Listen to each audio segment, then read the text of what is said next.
ఈ రాష్ట్రంలో క్రిమినల్స్ ఎక్కువైపోయారు. దీనికోసం మొత్తం ఆధార్ అథెంటికేషన్ పెట్టి అదే సమయంలో యూరియా కూడా ఈ క్రాప్ కూడా తీసుకొని ఎవరెంత కావాలో అందరికీ యూరియా ఇస్తారు. There is no second thoughts. ఇది కూడా డైవర్ట్ చేసి స్మగ్లింగ్ చేసి లేదంటే వాళ్ళ మనుషులను పంపించి ఫేక్ మనుషులు పంపించి గొడవలు చేసే పరిస్థితి వస్తుంది. ఈరోజు నేను ఇక్కడ ఒక ఉదాహరణ చూసాం. ఆ పేరు కనుక్కుందరు మీరు. ఆ పేరు ఏంటండి? ఈరోజు మీరు చూస్తే నిన్న జరిగింది కృష్ణా జిల్లాలో. ఎవరు చేశారు? వైఎస్ఆర్ కాంగ్రెస్ పార్టీ. అంటే ఏమనుకుంటున్నా నాకు అర్థం కావడంలా. వీళ్ళు మనుషులా లేకుంటే ఏంటి? ఇన్నిసార్లు చెప్పినా కూడా లెక్కలేనితనం.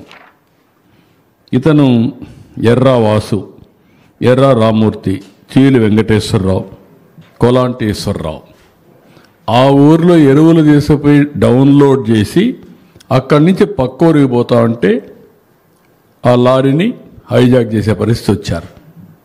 దాని ఒక ఇష్యూ. అంటే అక్కడ పోయి తెచ్చుకోవచ్చు, తెచ్చుకోకుండా కావాలని చెప్పి దీన్ని ఒక ఇష్యూ చేయడం కోసం హైజాక్ చేసే పరిస్థితికి వచ్చారు.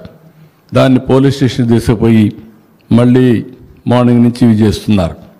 అంటే ఎలాంటి పనులు వీళ్ళు చేస్తున్నారంటే ఇంత పొరిపే మనం చూశాను. నేను ఆ డీటెయిల్స్ కూడా చెప్తాను. ముందు సబ్జెక్ట్ అంతా చూస్తే మీకు శ్రీకాకుళం నుంచి అన్ని జిల్లాలు పేర్లు చెప్పండి.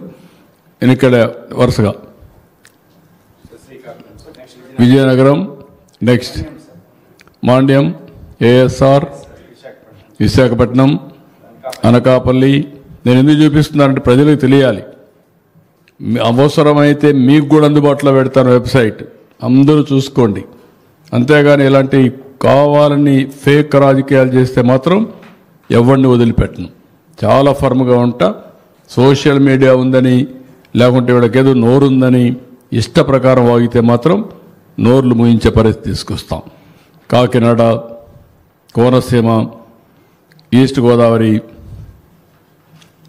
వెస్ట్, ఏలూరు, కృష్ణా, ఎన్టీఆర్, గుంటూరు, బాపట్ల, పల్నాడు, ప్రకాశం, నెల్లూరు,